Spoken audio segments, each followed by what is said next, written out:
Las preguntas correctas, correctas son. Las preguntas correctas, correctas son. Hola, soy Marta Gil y os doy la bienvenida a un nuevo episodio de Las Preguntas Correctas.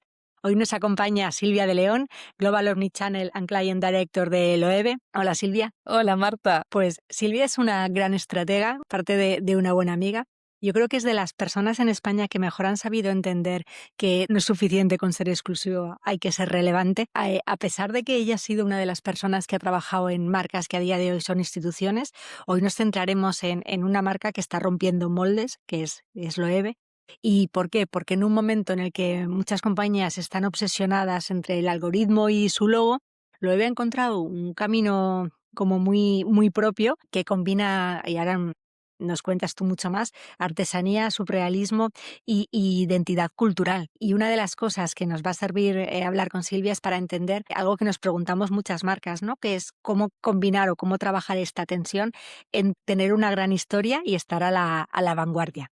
Así que nada, Silvia, bienvenida y adelante. Loewe ha pasado de ser, yo siempre digo, el secreto mejor guardado de España, a ser una de las marcas más deseadas del mundo. Y de hecho, acabáis de ser reconocidas como la única marca de lujo que está en los top 30 de Kantar Brand, que de hecho era un galardón, era un espacio, ¿no? Que hasta ahora solo ocupaban marcas como Zara. ¿Qué ha supuesto para vosotros este reconocimiento? ¿Os lo esperabais? Bueno, primero de todo, muchas gracias por invitarme, que es un placer estar aquí y compartir el momentito contigo, porque además creo que vas a hacer unas preguntas, como siempre, súper interesantes. Respecto al reconocimiento, yo creo que primero, obviamente, es una certificación, una confirmación de que Loewe ya lo estaba haciendo bien, pero ahora esto viene pues de manera más institucional, más oficializada, ¿no? Gracias a lo que tú dices al top 30 de brands. Nosotros ya veíamos desde hace mucho tiempo hitos o indicios de que este reconocimiento estaba pasando. Pues hemos visto nuestro crecimiento estratosférico comercialmente, crecimiento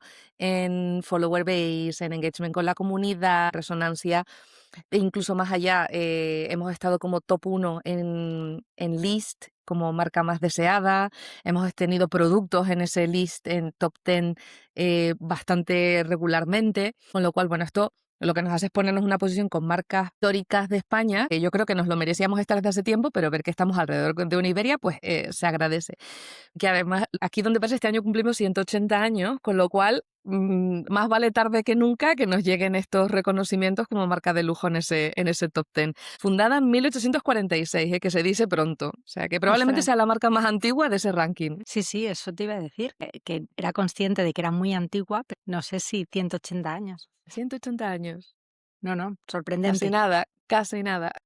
Silvia, yo recuerdo cuando hablábamos hace muchos años en tus inicios en Loewe, que no fue fácil llegar a una marca de lujo en la que no solo entonces, sino a día de hoy, tanto la experiencia en tienda como la experiencia de cliente son el core, ¿no? Y son súper relevantes. ¿Cómo conseguiste hacer que la compañía hiciera este clic para empezar a trabajar la omnicanalidad y conseguir llegar a donde estáis hoy? Pues cuando llega a Loewe ya existía una estructura, se quería implementar y estaba infradesarrollada versus obviamente de mis experiencias anteriores, pero he de decir que tanto Loewe como todo el grupo LVMH tiene una aproximación y una visión de la omnicanalidad y del digital bastante, vamos a llamarlo moderna, no es moderna, pero bastante convencional, estándar, ¿no? Hay marcas donde ven el digital todavía como una falta de experiencia, una amenaza, no venden en digital, todavía Chanel no venden nada de moda en digital.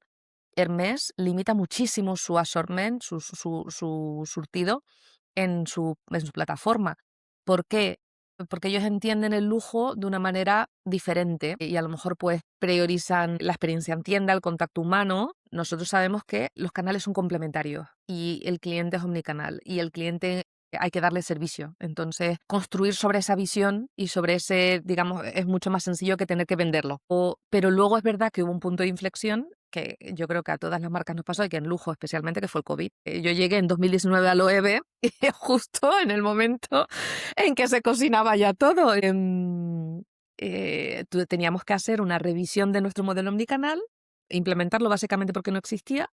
Queríamos relanzar la plataforma Loe.com porque estaba poco alineada con la experiencia en la visión de marca que había, y nos cae COVID, con lo cual fue aquello un catalizador brutal donde pues obviamente e-commerce pasó de una penetración muy baja a una penetración con respecto a retail bastante relevante, nos hizo poner en el centro de la compañía, en el centro de las operaciones, se entendió la omnicanalidad sin necesidad de explicarla más allá, aunque ya había convencimiento o convicción. Pues aquí lo que hubo fue mayor impulso, inversión y recursos, eh, y nos aceleró radicalmente. Lo que pasa es que luego, después de eso, pues obviamente llega la vuelta a la realidad, y se prima de la experiencia en tienda, porque el lujo tiene esa parte de experiencia en tienda. Entonces no lo podemos evitar y es donde está el centro de la marca. Te estaba escuchando y me acordaba que, claro, yo entré también a final de 2019 a Brico de Pot y viví prácticamente la ¡Puf! misma experiencia porque no teníamos e-commerce cuando llegó la pandemia y además todo el mundo empezó a hacer obras en casa, a pintar y Bueno, es que eso totalmente. y pero es verdad que seguramente, ¿no?, la diferencia entre el lujo y mass market al final no fue tanto en aquel momento, que es verdad que yo no había pensado nunca que desde una marca de lujo también iba a acelerar de esta manera la digitalización. Supongo que la diferencia es que luego en compañías como Brico de Pot, aunque se recuperó la vuelta a tienda, ya se quedó de manera mucho más plana, ¿no?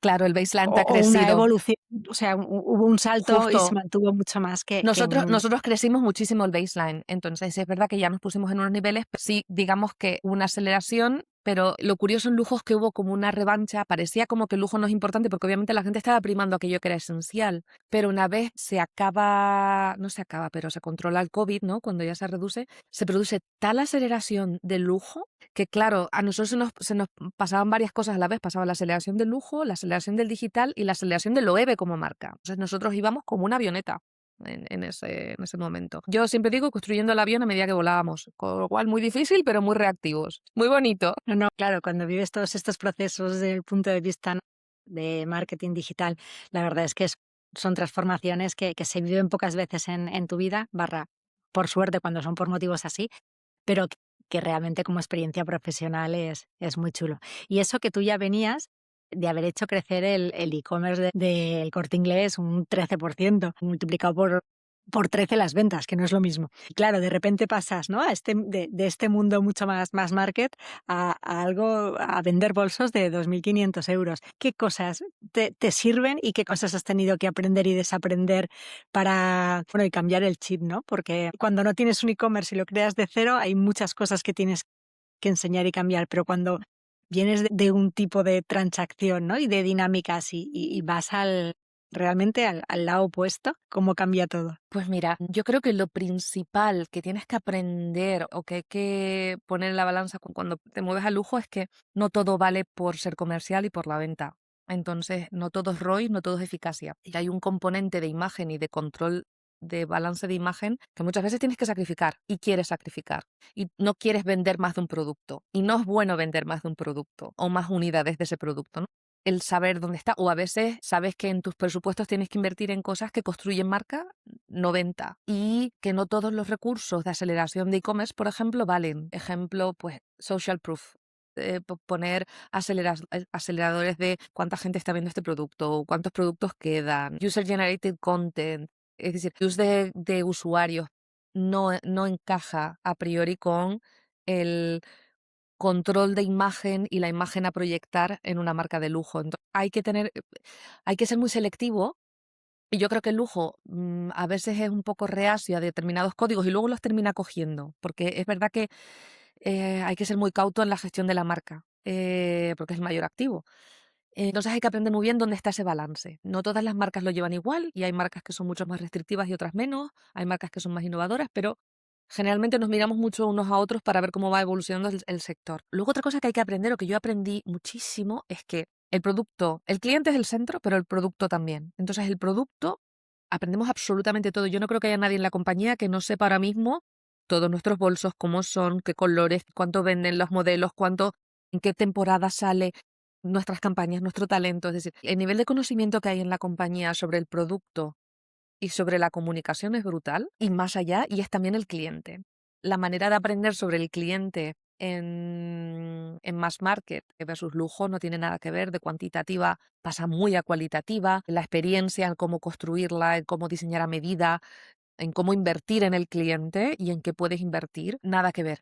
Y la experiencia en cómo gestionarla, y yo creo que esto, una maestría que tiene el sector. Y luego tienes que desaprender, o aprender de otra manera, a dejar de trabajar de cantidad para trabajar en calidad. Los volúmenes de cómo gestiono yo una web. Ya no es SKUs al peso, o como digo yo, ¿no? No es un Sí, sí. catálogo de cuántas fotos, cuántas descripciones. Trabajas mucho más en 18.000 ese productos y 20.000. producto, saber, correcto, ese producto que tienes, saber si las fotos son cualitativas, si tienes 7, 10, 15, si tienes todos los ángulos, todas las funcionalidades, si la piel se ve bien, es decir, vas a un nivel de artesanía digital, como llamo yo, brutal. Luego desaprendes que el calendario comercial, promocional, mejor dicho, no es quien te mueve la venta, con lo cual Black Fridays, rebajas y demás salen de la ecuación y entran tus colaboraciones, tu calendario de desfiles y tu show. Entonces, bueno, y además tienes que aprender también que para mí fue un shock, muchas veces el digital de lujo va por detrás de otros mercados, en algunos aspectos. Yo te pongo, por ejemplo, un caso, es el servicio, el delivery. En e-commerce entregas en muy poco tiempo, de manera muy masiva, o la gestión de las devoluciones quizás no se producen, pero no se producen porque el efecto, simplemente por un tema de volumetría. Trabajas con profundidades muy cortas, productos muy caros, con lo cual prima que llegue bien, que llegue, y dónde está localizado, no lo puedes localizar en todos los almacenes, no tienes esa deslocalización y esa profundidad global, con lo cual es muy artesanal también las operaciones, ¿no? Y tienes que llevar esa parte del cómo eficientar cosas que son muy artesanales o de pequeña escala. No, no, realmente, claro, es un mundo totalmente distinto en la parte operacional, igual. Ahora te estaba escuchando y pensaba, la gente también hace click and collect, compra online y se... Totalmente, la gente, o sea, los clientes de todo, click and collect, reservas online, chequear el stock. Es decir, en nuestra parte de omnicanalidad es muy importante el conducir a tienda. Entonces, porque sabemos que la experiencia tienda es la que genera relación y la que genera impacto y más memorable. Entonces, sabemos que tenemos un componente importante de drive to store. Entonces, herramientas de click and collect, reserva en tienda, wishlists, citas en tienda, appointments en store, ¿no?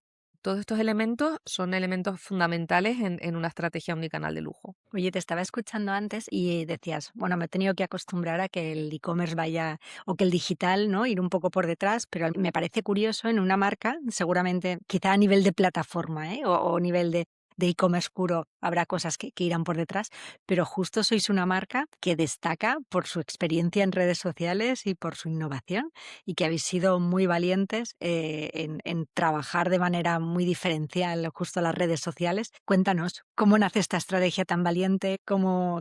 ¿Qué os aparta la marca? Pues, a ver, yo creo que en redes sociales lo que ha sucedido, yo creo que es una conexión clara del ADN de un TikTok, por así decirlo, con el ADN del OEB. Entonces yo creo que ha habido ahí un momento de amplificarse, que lo que ha hecho es que la adopción o la resonancia o el engagement, la amplitud de, digamos, de las redes sociales con Loewe se da un win-win. ¿Por qué lo digo? Loewe viene de un ADN de sorpresa, inesperado, español, solar, divertido, casual. Nada que ver con lo que nosotros tenemos en mente o tradicionalmente se tiene en mente como una marca de lujo, que suelen ser formales, un poco estiradas, ¿no? Un poco inaccesibles. Todo lo contrario, la accesibilidad y la aproximación yo creo que están ahí. Lo que pasa es que hacemos unos productos excepcionalmente buenos, con una artesanía brutal, con un diseño espectacular, con unas pieles extraordinarias que nada tienen que envidiar a un Hermès. Bueno, cuando unes estas cosas, es decir, el lujo está ahí, pero nuestra personalidad es mucho más divertida y diferente, ¿no?, que las otras. Cuando juntas esto con un equipo de social media que sabe leer las tendencias fenomenal y que además sabe subirse a los trends de una manera muy fácil y conectar lo que pasa, porque conoce muy bien el producto y conoce muy bien nuestra marca y conecta muy bien los trends con lo que hacemos en Loewe, yo creo que surge que en social media hemos hecho cosas maravillosas, desde el tomate y la aproximación de saca un cliente un tweet que dice este tomate no puede ser más Loewe, e inmediatamente responde Jonathan en aquel momento con una foto de un bolso de tomate que estábamos diseñando, que no se había salido ni a la venta. O sea, la gente explotó, ¿no? Y entonces a partir de ahí capitalizas el tomate como como marca y hacemos globos aerostáticos de tomate en la Capadocia, Justin Bieber nos lo repostea. Es decir, yo creo que hay cosas de muchos casos de éxito o pequeños casos de éxito que podemos contar de cómo la personalidad y mantener esa personalidad fiel a Loewe en el canal y cómo eso ha generado sinergias, es un caso excepcional de aprendizaje. Creo que ahora vemos otras marcas que también intentan hacer lo mismo, ¿no? Y bueno, y ya lo hacían también, porque hay muchas marcas que tienen éxito a raíz de expresarse fielmente así, pero maravilloso. Y sobre todo es que tenemos una agilidad entre la idea y la producción brutal. Y entonces eso también nos ha hecho capitalizarlo muy bien. Que también es muy curioso, ¿no? Justo en un entorno en el que la rapidez no es el principal valor, ¿no? Pero yo creo que habéis sabido Totalmente. hacer como el equilibrio de los dos mundos. Y de hecho, bueno, ¿habéis estado en el metaverso o seguís en el metaverso? Cuéntanos. El metaverso. El metaverso, yo creo que nunca llegamos a estar. O sea, el metaverso fue como un momento de hype de todo el sector lujo, que hubo marcas que lo adoptaron. En aquella época me acuerdo que era metaverso, NFTs y cripto. Eso te iba a Entonces, decir. que todo el mundo, es decir, quien no tenía un checkout con cripto, había sacado un show en el metaverso y quien no estaba minteando un NFT de una colección exclusiva con un artista exclusivo. Nosotros nos lo planteamos mucho ahí y se llegó a la conclusión de que éramos lo antitético al metaverso, en el sentido de que nuestro espíritu es más de hacer las cosas con las manos y de la artesanía demostrable que de la innovación digital, per se, por ADN. Exploramos muchas cosas del metaverso, es decir, de si estaba la Gen Z, que si teníamos que estar en un Roblox o si teníamos que saltar y nada cuajó porque veíamos, y entonces yo creo que se quedó mucho en hype y poco en real. Y me alegro que en aquel momento, porque es verdad que mi equipo y yo teníamos ganas de hacer cosas nuevas y siempre estamos como ambicionando, pero creo que hubiera sido un error y creo que se tomó la decisión correcta de no saltar e invertir. Y de hecho lo vimos que enseguida todos los NFTs enseguida cayeron de valor. Y además, fíjate, porque muchos NFTs se hicieron junto con acciones de cliente a largo plazo. ¿Cómo mantienes ahora eso? Me encantaría saber cómo están esas activaciones con cliente ahora mismo mantenidas, porque me parece muy difícil, porque creo que todo eso se ha desinflado. Sí, yo creo que sí, ¿no? De hecho, Silvon, que ha pasado también por este podcast, Pablo Suceo, nos decía que bueno, había sido uno de sus grandes aprendizajes, ¿no? El metaverso y un poco que les había ayudado a entender que no todos los hype, que no había que subirse a todos los hype, ¿no? Y que, bueno, ellos experimentaron en su momento, hicieron una apuesta, no todas las apuestas salen bien, pues no pasa nada. Pues. Pero, pero sí que es verdad que yo creo que ha sido un poco una reflexión del sector en general. De hecho, todo el boom que está viendo con la IA, de repente, o sea, en casi todas, no en casi todas, pero en muchas conversaciones, vuelve a aparecer con bueno, ¿y el metaverso? ¿Volverá? ¿No volverá? ¿Dónde quedó? Y no sé, yo creo que mi sensación es que como no resolvía un problema real de nadie, que 100%. seguramente no lo sé, si al final, yo mi experiencia con todos los temas de digitalización es que si no resuelves un problema real, antes o después aquello morirá. Otra cosa es que te hayan dado muchos Y premios y te haya servido muy bien como PR, ¿eh? Totalmente. Y yo creo que justo lo que tú dices, creo que no resolvió un problema real, creo que el valor que traía era muy limitado y luego había una barrera de adopción muy alta, porque el metaverso después veíamos el tema de gafas, de realidad aumentada. Sí, yo creo que hubo variaciones en qué suponía metaverso puro o realidad aumentada y demás. El tema de los dispositivos, de la usabilidad, era muy limitado, cosa que yo creo que no hemos visto ahora mismo con la IA, que es todo lo contrario. Bueno, es que justo yo creo que el gran cambio que ha habido con la IA generativa es la accesibilidad para todos. Oye, a ti la IA te ocupa, te preocupa, te distrae, te focaliza en lo importante. ¿En qué casilla la ponemos?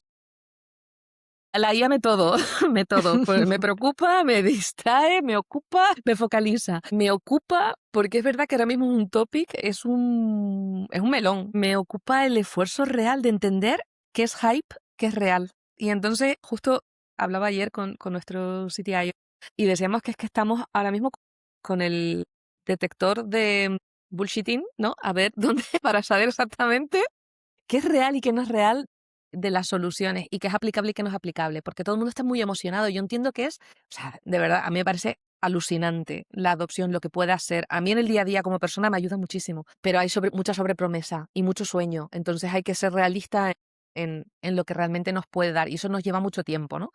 ¿Qué empresas? ¿Para qué? ¿Qué resultados? Me preocupa, la IA me preocupa como madre, como persona, me preocupa en cómo educar a mis hijos, no tengo ni idea, en cómo va a ser el futuro, en visualizar cómo orientar a mis equipos, cómo orientarme yo, cómo reinventarnos, cómo hacernos la adopción y la reinvención, cómo va a cambiar el panorama laboral, social, de entretenimiento, de todo, que es que impacta tan transversalmente y de manera tan profunda todo que creo que no soy capaz de imaginarlo y eso me genera un poco de ansiedad, dejémoslo ahí. Y luego, ¿en qué me focaliza también? Porque en este tema de identificar que sí, que no, volvemos a lo que tú decías antes. Hay tanto y hay tanta abundancia de solucionar problemas y de tools y de soluciones, que para mí lo importante es detenernos en saber qué problemas queremos solucionar en la empresa. Y con eso ya vemos después cómo la IA me ayuda y si la IA es la solución. Porque a veces nos ilusionamos tanto con la IA que queremos tener un agente para resolver lo que a lo mejor necesitamos es un frequent asked questions. Te lo pongo así, por ejemplo, queremos una gente que Ujú. me ayude a resolver todas las dudas que tienen los empleados, pero es que a lo mejor las dudas que tienen los empleados son las tres mismas consistentemente y lo que necesito es tener un sitio donde vayas a consultar eso y ya, o no, o a lo mejor no, pero a veces tendemos a sobre, digamos, a sobre solucionar o a sobre imaginar las soluciones, ¿no? Y yo creo que sobre todo debemos focalizarnos en dónde tenemos el problema y cómo esto me puede ayudar, como la IA ahora sí me puede ayudar a traer ese valor. Oye, Silvia, seguimos hablando de la IA. Algo que me genera muchísima curiosidad y seguro que a nuestros oyentes también es en una casa como Loewe, ¿no? Que vende tanta artesanía. ¿En qué procesos la IA tiene sentido para vosotros y qué procesos son como, no, no, aquí no puede entrar porque esto es muy parte de nuestro core y es nuestra identidad y la hemos de proteger como sea? Totalmente. Pues o sea, nuestra visión de la IA es que todos los procesos esenciales de la marca, la producción, la gestión que la hacen los humanos y que tiene ese valor por hacer los humanos, nuestros productos, nuestra relación con el cliente y nuestra comunicación, hoy por hoy, no vemos a la IA, digamos, en ese proceso final. Donde vemos a la IA es en lo que se construye antes, pues en nuestras operaciones, en cómo hacer que la relación con el cliente, es decir, que el client advisor, que es nuestro vendedor, tenga las herramientas, tenga más tiempo libre para generar esa relación, la relación tenga más valor. Pero yo no quiero sustituir a mi client advisor o a mi client service center por un chatbot o por un agente de IA. Yo creo que el valor está en lo humano, el valor de lo humano, la artesanía y es lo que va a primar. Y además tengo una convicción de que el lujo cada vez va a ser más lo humano. Yo ya empiezo a ver, ya lo era, porque era el lujo es tiempo y dedicación y demás, pero yo ya empiezo a ver pequeños detalles como que personalmente yo aprecio mucho más un email si sé que me viene escrito por un humano que si sé que me viene escrito por una IA. Incluso aprecio los fallos. Si el email me viene con un error, es decir, ya lo aprecio. Entonces, creemos que tanto la relación con nuestro cliente, la producción, vemos la IA como un copiloto. Vemos la IA como un ayudante, como un aumentador de capacidades, como un solucionador de operaciones y de eficiencias, pero el humano en el centro, siempre. No yo creo que quitarnos eso sería quitarle la parte de lujo y de experiencia. Oye, Silvia, ¿los ricos también lloran? Se habla ahora mucho de que el mercado del lujo está en cierta recesión, no sé si grande o pequeña, supongo que dependerá de mercados, ¿no? Y que al final cuando sois marcas globales tan grandes, tan transversales, supongo que se equilibra todo un poco. Y hoy estaba comiendo con el general manager de Porcelanosa y justo hablaba de esto, ¿no? De que ellos al final están en el segmento premium. Decía, bueno, la parte buena es que cuando trabajas con todo el mundo vas haciendo de más y de menos, cómo se está afectando todo el panorama socioeconómico que tenemos, geopolítico que tenemos ahora. Totalmente. No te voy a negar, los números no son buenos, los vemos. Lo hemos visto en Kering, lo hemos visto en el VMH. Ahora Chanel justo presentó resultados hace 2 días y van en positivo, pero incluso Hermès ha reducido sus ventas. Que escuchaba y me gustó mucho cómo lo planteaba el CEO de Saint Laurent, es que, claro, hay una, digamos, restabilización, regulación de lo que había sido un overperformance de lujo. Yo creo que esa revancha que veíamos post-COVID y sobre inversión en lujo, a lo mejor no era del todo la base o, digamos, había sido un poco sobrecrecimiento o inesperado. Y a lo mejor yo creo que debería estar un poco más regulada ahora. Bueno, pues puede ser, no discuto que no, pero es cierto que hay varios factores que afectan, como todo negocio global. La inestabilidad en determinadas regiones geopolíticas es muy complicado. La crisis que ha tenido China o que sigue teniendo, crisis en Oriente Medio, la volatilidad de Estados Unidos, no ayuda a estabilizar. Vemos sobre todo en lo que se conoce como aspiracionales, es decir, clientes que a lo mejor van a comprar una o dos veces en tu marca a lo largo de su vida, no son clientes habituales, pero sí es verdad que hay una deseabilidad de esa marca. Entonces yo creo que ese es el segmento que más está sufriendo con esto, porque se ha producido un poco una tensión y una Ralentización, ¿no? reducción Un del poco. gasto. Correcto. Y además es que vemos que hay un pivotaje de los clientes que van mucho más en general a que el lujo se forme de experiencias más que el lujo de producto. Y luego también vemos un cambio en el cliente en el que se demanda mucho más un storytelling y una realidad de por qué el lujo es lujo. Es decir, que nosotros tenemos que tener también nuestra convicción de por qué tenemos estos precios y tenemos que dar realidad y transparencia de por qué esto pasa. Y el cliente lo demanda, no solo vale con producir cualquier cosa y poner un logo, y esto está clarísimo. Entonces, el cliente, cuando hay ese storytelling y esa verdad y demás, vemos que esto tiene buena acogida, porque ha habido, ha habido muchas tendencias. Hemos visto un momento en el que decían que todas las marcas de lujo estaban produciendo en China y que por qué entonces se cobran esos precios. Hemos visto muchas corrientes y muchos que no han favorecido, pero en general yo creo que esto es algo que se terminará reequilibrando porque hay un valor de producto intrínseco y hay un valor de marca intrínseco. Entonces yo, a poco que, digamos, traigamos de nuevo la ilusión con los directores creativos, y ya lo estamos viendo con Chanel que esto está pasando y con otras marcas, el lujo saldrá. Oye, ¿qué error te ha hecho aprender más que cualquier acierto? Uf, qué buena pregunta. Pues mira, algo, algo que le está pasando ahora mismo a Swatch con Audemars Piguet, de la misma manera, infraestimar el poder de una colaboración y el no tener súper bien atado todos los detalles de tu 360. Nos pasó, nosotros tuvimos unas colaboraciones, la primera colaboración gorda que hicimos, yo creo, gorda, que en aquel momento, claro, cuando lo comparo con escala no era gorda, porque era muy pequeñita, pero fue muy importante. Nosotros hicimos 3 años de colaboración con Estudio Ghibli. Empezamos con Totoro, con la película Totoro, y una colección espectacular, cápsula preciosa. Luego fuimos a El viaje de Chihiro y terminamos con El castillo ambulante. 3 colecciones espectaculares, con una cantidad de coleccionistas y de fandom detrás. Además, una colección con una artesanía brutal. Y en la primera, pues obviamente no sabíamos a lo que nos enfrentábamos. A pesar de que hicimos una planificación súper exhaustiva de cómo lanzar, cuándo lanzar, hay que ir, Marta, al minuto. Es decir, al minuto, mensaje, canal. Es decir, la cantidad de operaciones que tiene. Ahora somos unos maestros, por supuesto. Ahora, cada vez que lanzamos, las coordinaciones, los 360, el cómo bajamos la operación, sabemos perfectamente qué colección puede estar en qué grado de, o qué colaboración, o qué. Entonces, no nos podría, o sea, yo espero que no nos pase lo que le ha pasado de Marc Piguet con Swatch, con el Royal Pop, que han tenido que cerrar tiendas, que han tenido que. Entonces, en aquel momento, pues yo creo que infravaloramos el poder de la colaboración, y desde los servidores, la respuesta al cliente, los escalados en la cantidad de mensajes que podíamos recibir, tipo de respuesta alrededor del mundo, porque claro, está hiperconectado, entonces muy complicado, pero me enseñó muchísimo y las siguientes colecciones ya fuimos muchísimo mejor. ¿Dónde crees que va el lujo los próximos 5 años? Bueno, yo creo que 5 años nadie lo sabrá, pero al menos, o sea, si lo tuvieras claro, supongo que estaríamos las dos en las Bahamas, aquí en la Ya mar te de bien, digo, me encantaría. pero al menos, ¿dónde crees que irá los próximos 12, 15, 24 meses? Ay, me encantaría saberlo.